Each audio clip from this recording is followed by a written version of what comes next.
outside? Should I run and hide? How do I take my company worldwide? Do you love the law? Did you watch Hee-Haw? What's the weirdest thing that you ever saw? What's it like in court? Favorite sport? Can you help with my book report? Is my hair too long? Am I right or wrong? And do you mind if I sing along to anything?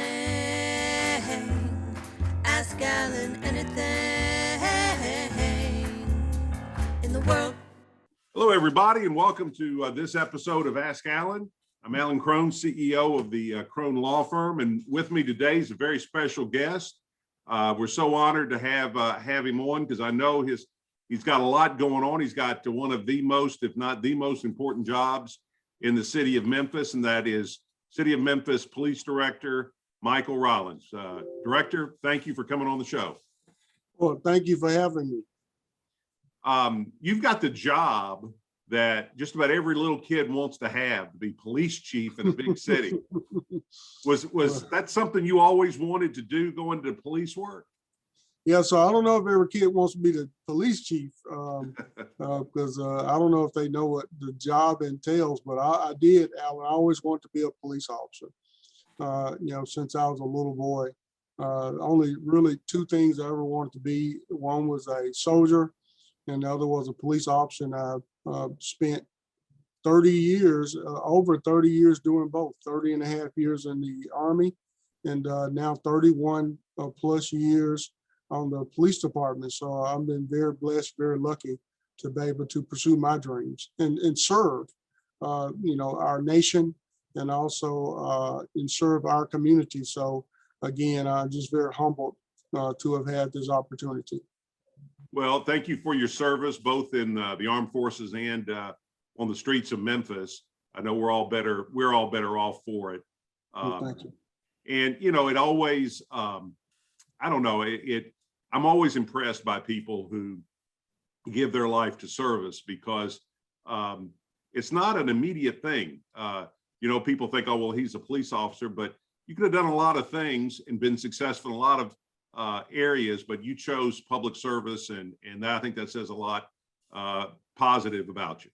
Well, thank you. And I think, public service also chose me. So have been around some great leaders like yourself, the mayor, and just a whole line of great military leaders, and, folks in the community that have taught me, I guess, what acceptable behavior looks like, and demonstrated professionalism and dedication. And, it was a really easy path for me to follow, but it's a tough job. It's not for the, law enforcement leadership, and law enforcement is not for the light at heart.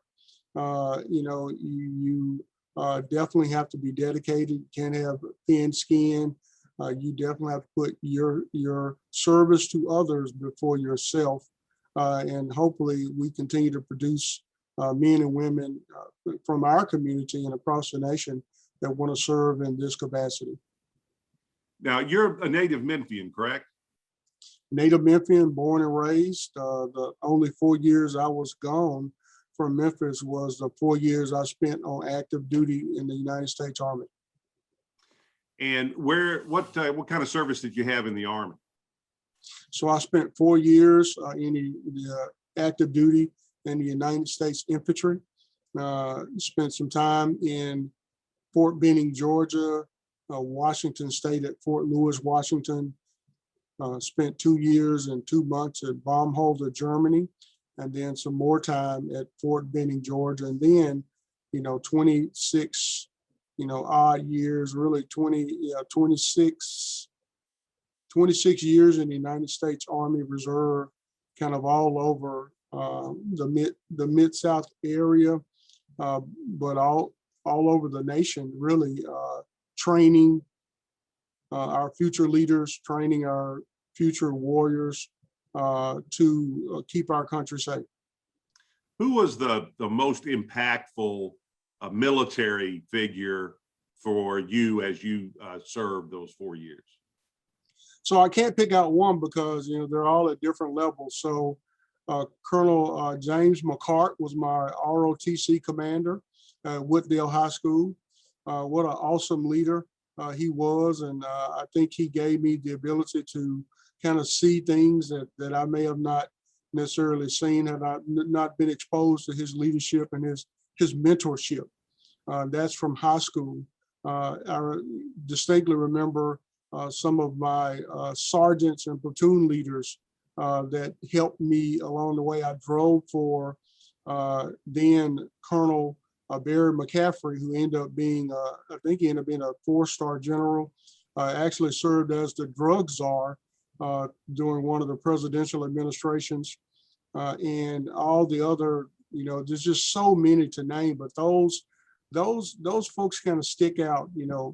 High school, my initial, platoon leaders and platoon sergeant, squad leaders, but I'll never forget Bear McCaffrey.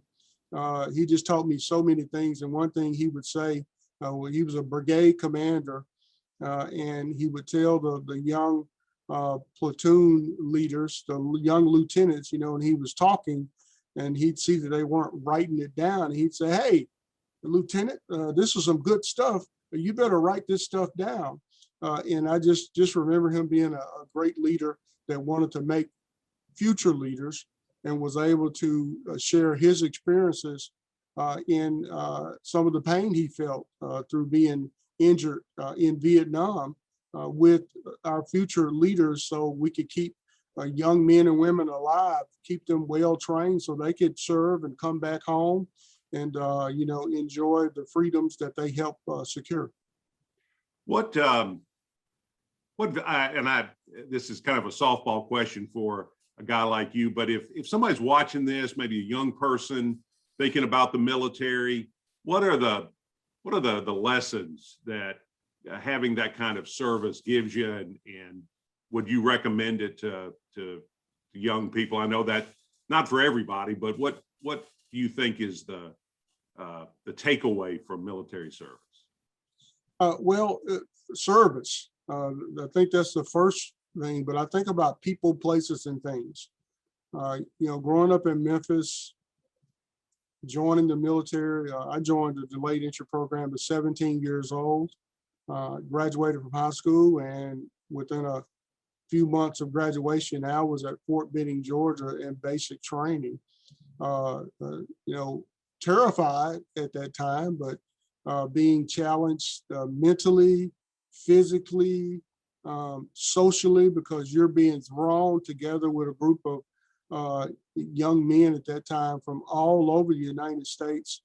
There were some that were actually had not gained their U.S. citizenship. They were from different countries, but throwing us together, black and white, Latino, making us work together to accomplish one particular goal was eye-opening. And I remember I thought my father was just so hard on me, and I remember calling him back, probably almost in tears, just telling him, "Thank you, thank you, thank you." He's like, "What are you thanking me for?"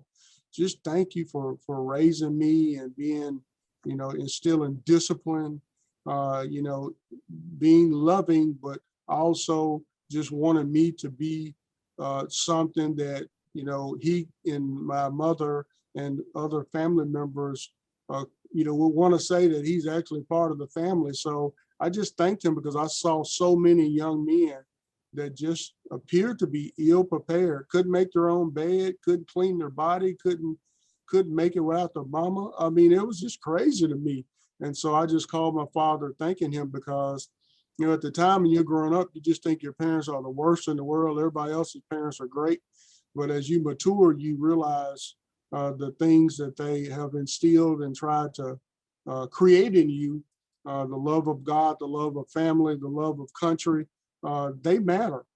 And I definitely have reached back to those things that they instilled in me, and also what I've learned in the military and the police department. And again, just try to have made some type of positive impact in the nation and in our community. So how did a young guy from Memphis enjoy being stationed in Germany? Oh, it was an eye opener. Germany was fun. It was my second duty station, so I had just a half of a clue of what it was like. But At that time, there was no long wars going on. You think about since the war in Afghanistan and Iraq, the longest time period in U.S. history that we've been at war with another nation. We've had men and women stationed in all branches. We've lost so many during this time period. But Germany was Germany and Korea and probably a couple other assignments where my squad leader, platoon sergeant, said is that it's where you learn to soldier. We take this threat. There was a threat. It was probably during the Cold War or right at the end of the Cold War. So we were living every day with the threat that Germany could be invaded by a foreign force, and we were there to protect the U.S. interests. So it was real as far as we were concerned. And to grow up and mature in that particular environment, I think helped prepare me for 2020, something that we've never seen before in my lifetime. And I could reach back to those experiences through all the experiences that you have in a 30-year military career and apply it to my 31-year police department career. My dad has a first cousin who was a chaplain in the Army. He retired as a full bird colonel, and he was stationed in Germany in Berchtesgaden at the military base there. And he always said about the same time, I'm going to say mid to late 80s. And he always said the threat that tanks could be rolling was always there. Yep. And, as someone who was stateside at that point, I just don't think people who didn't serve and weren't in that environment, I don't think they really appreciated the heightened nature of that threat while you were there. So I don't think we appreciate that young men and women are serving all over the world now, and that they are in harm's way. They are being harmed as we speak, and we should be all proud of their service and just realize the value that they bring. I know we just celebrated kind of our Vietnam veterans a few days ago, but we should celebrate all of our veterans because they protect our freedoms and the interests of the United States abroad. And without them, we could be in some serious trouble. And, as we look and see the challenges that we have internally, I just appreciate even more the men and women that are serving in our armed forces today and that have served.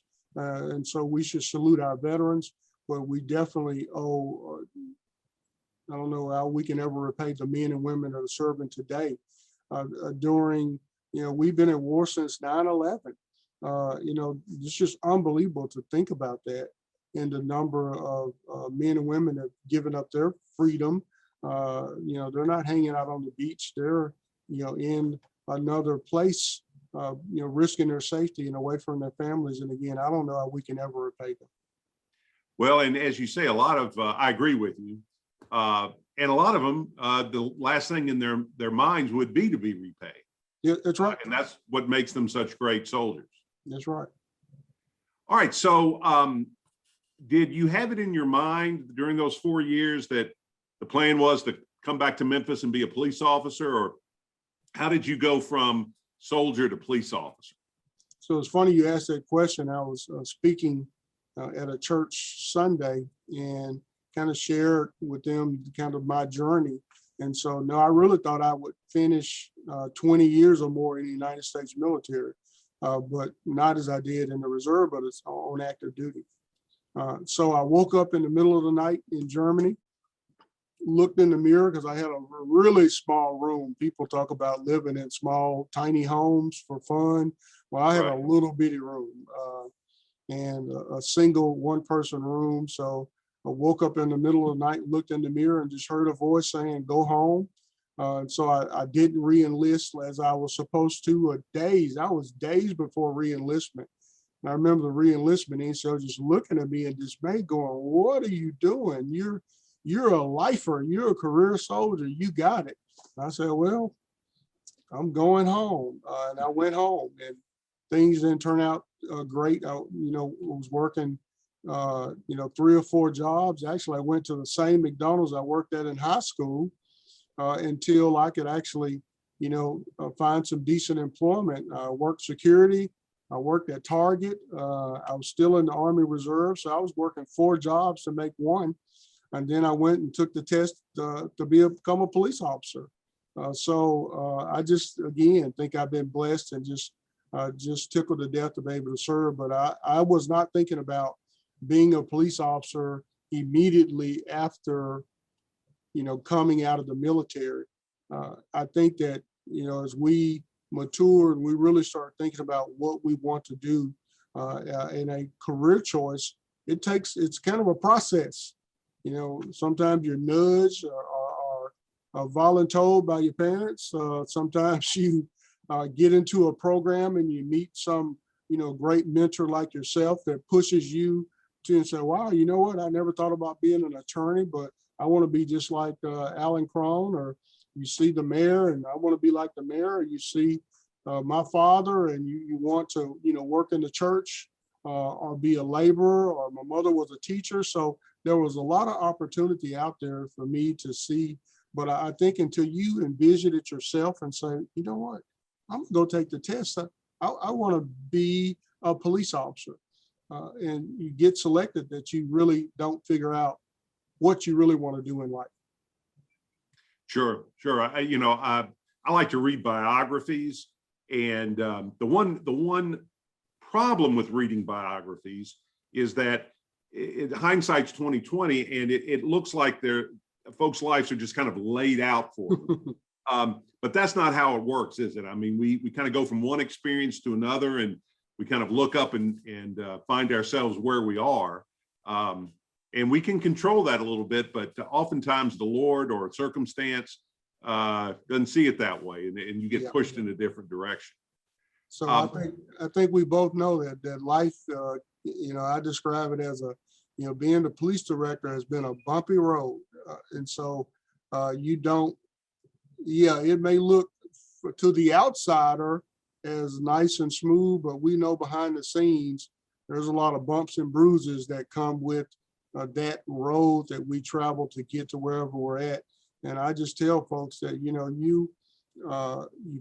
sometimes you're figuring out moment by moment. Sometimes you have a path, but you got to stay on the path to be successful or to get to where you want to go. And sometimes life gets in the way. I remember, losing my grandmother when I was attending the University of Memphis, and it just took some breath out of me. I lost my mother in 2012 and my father 4 months later in 2013. And that really sucked the life out of me. And it took a lot for me to kind of get back to where I needed to be. So anything can happen to set you back. It could be sickness. It could be economic crisis like we're witnessing now. It could be just a change of what motivates you. So I just think there's a lot that could happen to either push you in another direction or kind of get you kind of off your path that you thought you were going to travel. I know from experience in talking with you and also other folks that are either police chiefs or police directors, whatever their title is, that it's rare that you get to that position without having a very wide and extensive experience as a police officer coming up through the ranks. And I know you certainly have had your share of different kinds of assignments. What are some of the things in the early days that really kind of formed you as a police officer? You look back on it and say, I'm the way I am now because of this experience. Yeah. Well, I think that when we don't have a machine that makes police officers.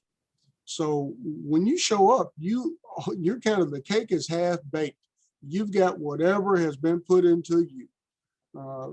Coming from the community, coming from your family, coming from the military, coming from college, whatever you show up, that cake is halfway baked.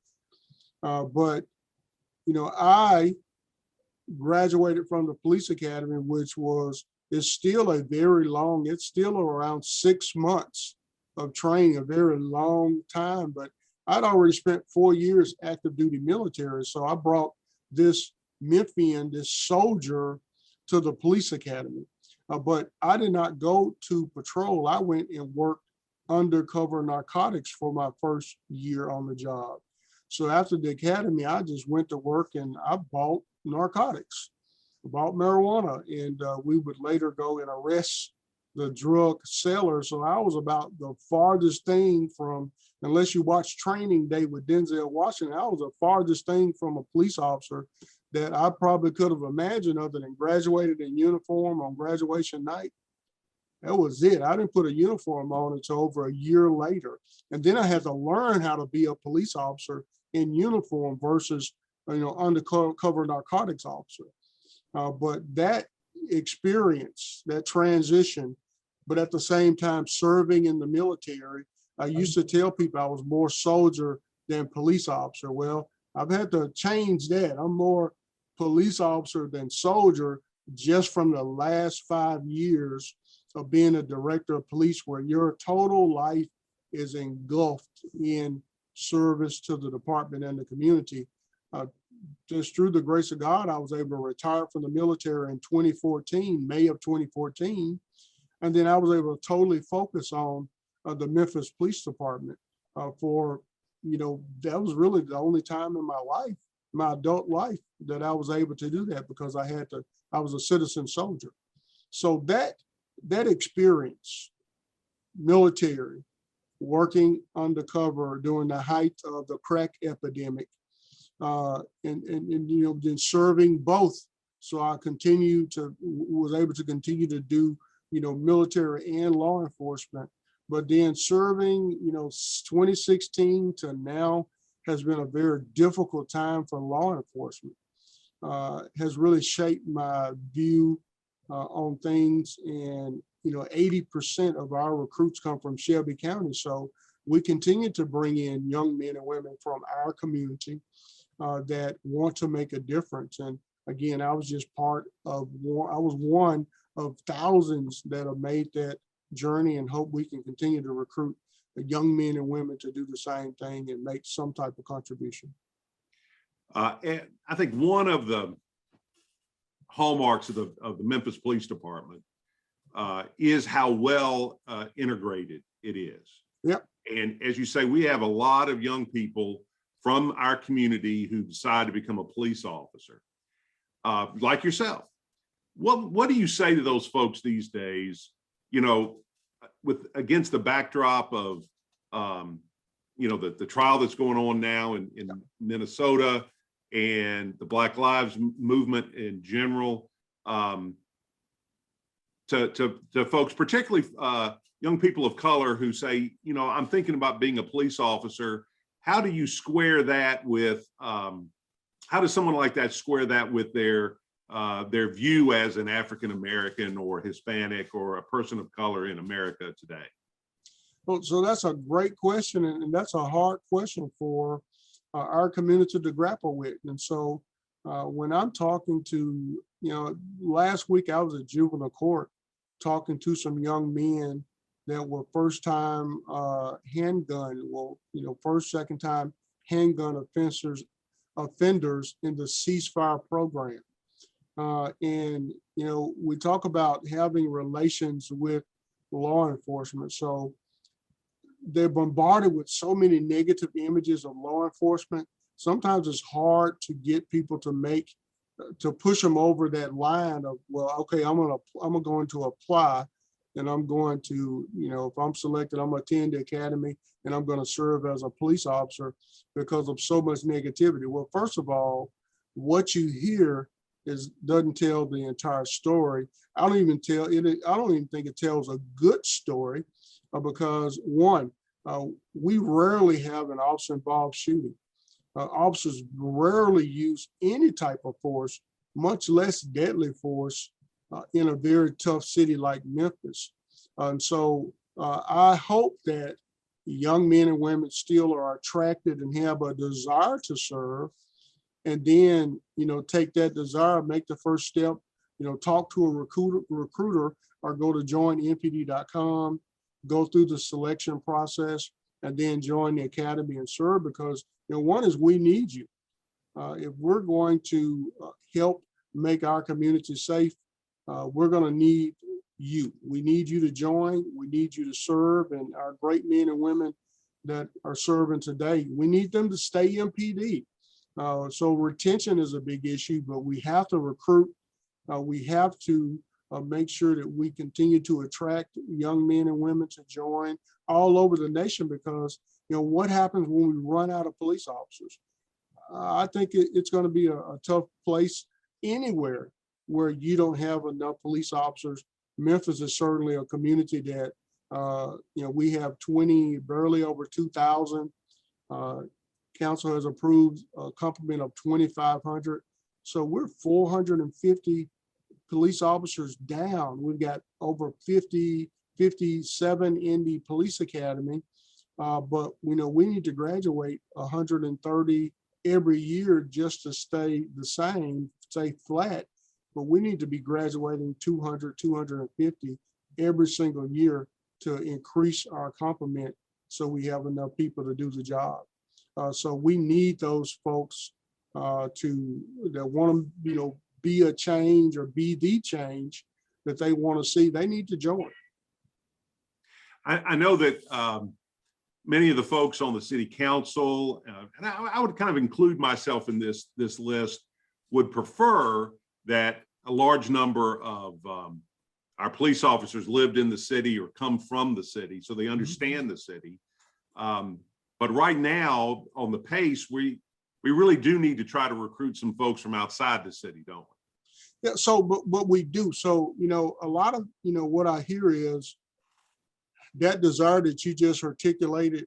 It's already here. 80% of our recruits come from Shelby County. And so what my argument is that, that 20%, so if 200, somewhere around 200 do not live in Shelby County, and they were grandfathered in because if you were hired before 2005, you can live almost anywhere you want to live as long as you can get to work in 2 hours. And so we get too caught up on residency issues, because I just want good people that want to come to work and want to serve, and they're going to treat people with dignity and respect. The closest community, I can go, I'm looking out of my window, and to the right is kind of uptown. Well, across the river is West Memphis, Arkansas. So I can get to uptown just as quick as I can get to West Memphis, Arkansas. And if I go too far in the other direction, I end up in Mississippi. So we're different. We are bordered by Arkansas, Mississippi, and not many other, and Alabama's not that far away. So we're just uniquely situated to where we can bring in these young men and women that want to serve and want to make a difference. That I don't care if they live in West Memphis, Arkansas. They can get to work. They can get to my office quicker than I can coming from Cordova. And, even those coming from Mississippi, northern Mississippi, can beat me to my office. And so I think we just make residency something that is really not. It's just a zip code or an address where my mail comes, because most of the time you're going to spend at work because we're so short-staffed. Majority of my time is spent right here in this office. I go home to sleep and take a shower and sometimes eat, but the rest of the time I'm at work in the city of Memphis serving the citizens. Yeah, I mean, it's so much more important to have police officers whose motivation is to serve. Yes. And, if your motivation is to serve, as opposed to, some other selfish motivation of what having a badge and a gun superficially maybe makes you think about yourself. If you've got that attitude of service, it really doesn't matter where you live if you bring that to your job. That's right. And then, the incidents that get publicized so often are the result of split seconds. And I'm not trying to make excuses for anybody, but character is what you need in those moments. Without a doubt. Someone with good character, they're going to make good decisions. They're gonna be great public servants. Nobody talks about and I hate to bring it up, but I can't ignore the fact of the officer, that is in jail, a former police officer that kidnapped and murdered someone on duty. That's a homeborn, Memphian, went to school, went to college here, high school, is Memphis through and through, and just totally breached the trust that we have instilled in our police officers. So nobody talks about that incident, but you have to just look at all the body of work of a organization and look at the good and the bad, and then just talk about how we're going to move this department forward, given the staffing challenges that we have. And that conversation is still a very fresh and lively conversation. Well, speaking of looking forward, you're soon to be, I always say that no title, every title is improved by adding the word former to it. You're about to be the former police director. We're sorry to see you go, but we understand, everybody understands that, there's a cycle here, and it's time for your retirement. Looking back, before we look forward, look back, what is being the director of your hometown's police department meant to you over the last 5 years? Oh, great question. It is the most humbling job that I've had. I'm just honored to have been able to serve in this capacity. So during the most difficult time I've witnessed in my life, to lead during a crisis is a whole different level of leadership. To influence the behavior of a community while we saw communities on fire. Memphians exercised their First Amendment right, and we did it for the most part peacefully. Unfortunately, way too many Memphians, especially our children, have fallen victim to homicide. But that's just not a police problem; it's a community problem. And to witness permitless carry be passed in the middle of a pandemic, where we saw armed individuals showing up at protests, to me is just a scary thing that I just don't think was well thought through.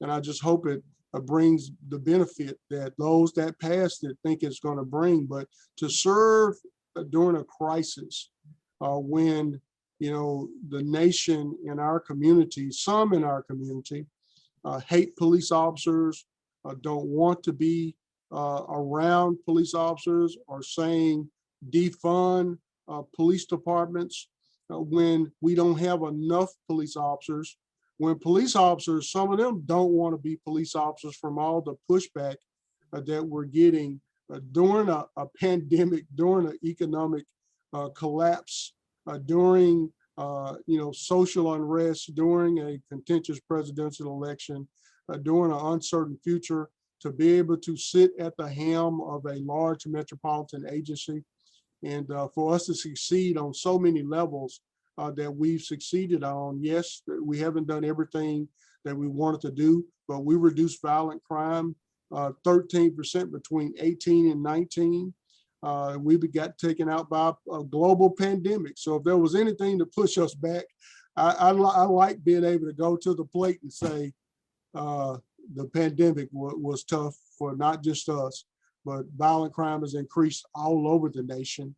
But we have not, we've continued to deliver high quality service to the citizens of Memphis, and I'm very proud of what the men and women of MPD have done.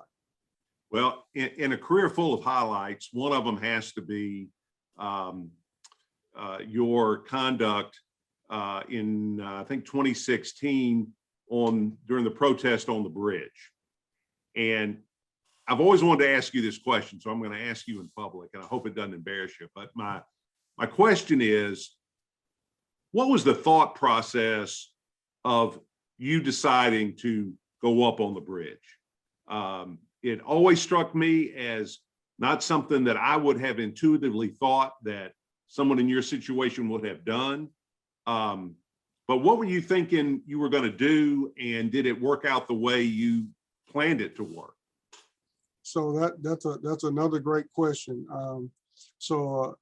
I've got to think about this and share this story. So there was no plans for me that day to be on anybody's bridge. I was I had left church, and I was actually going to WLOK to do a radio station interview. But I remember leaving WLOK, frantically leaving, because I could hear things unfolding on the radio, and going to our real-time crime center. I just remember looking up at the monitors and seeing 2,000, what I thought was 2,000 people on the bridge, and I knew that was a very bad thing, because the bridge is not made for pedestrian traffic. You can easily fall off and lose your life on the bridge. You get ran over by somebody that is not expecting people to be standing on the bridge. So Alan, if this happened or not, I remember it as I could just hear the voice of God saying, "Get up there." And I can also hear the voice of Dr. King, Dr. Martin Luther King Jr. saying, "Do not let this happen on your watch." And I just, I felt like everybody had a pass that day except me.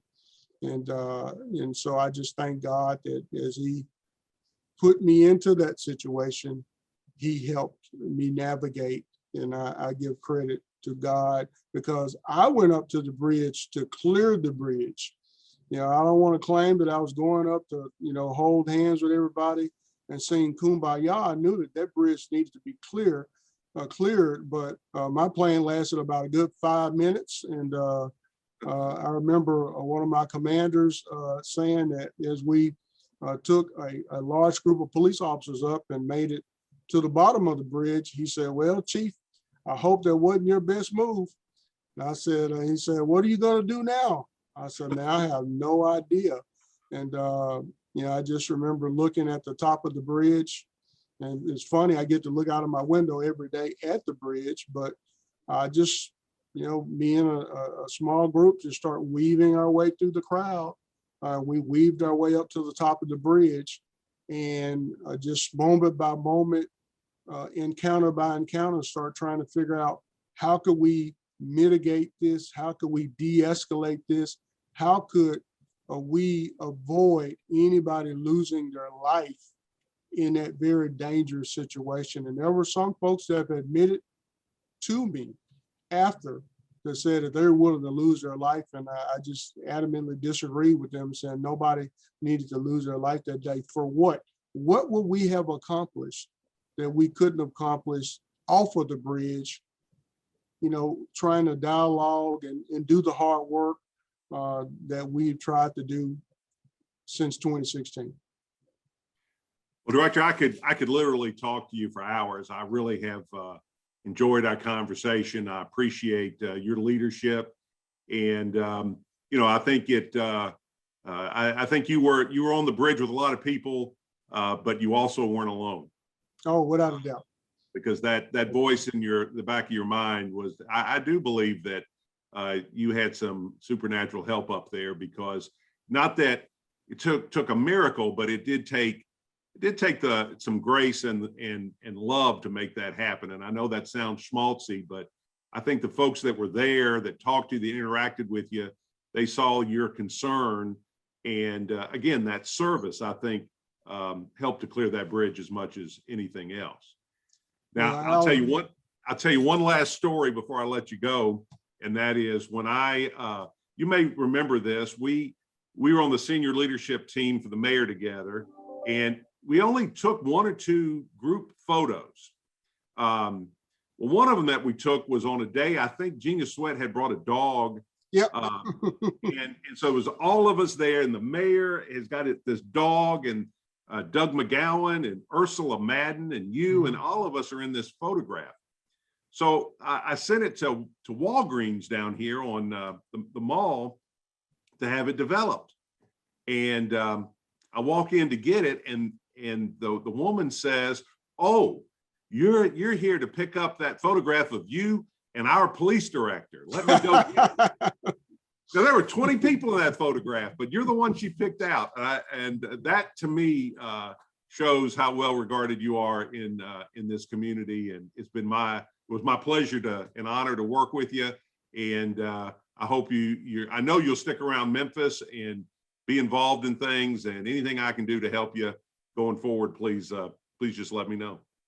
Well, Alan, thank you for those kind words. It's been a pleasure working with you. I've learned so much just sitting next to you in some very purposeful and intense meetings as we try to figure out, these enormous problems that the city faces. But I wish the citizens knew how many folks have been working on their behalf, despite what some may say, despite what some may think. We're very lucky to have great leaders like the mayor and yourself. I'm just, again, blessed and honored to have been able to serve in this capacity. And I just hope that I've made some small contribution while serving, 31 years as a public official in Memphis. Well, well said. We'll leave it there. Thank you again. I want to thank everybody for watching. If you enjoyed this, and let's not kid ourselves, this was a great podcast. I know you enjoyed it. Share it with people on social media, email it to folks. Make sure that send it to somebody who you think might be looking at a career of service. Let them watch this and make up their own mind. Again, Director Rallings, thank you. I'll see everybody around. I'm gonna go get some justice.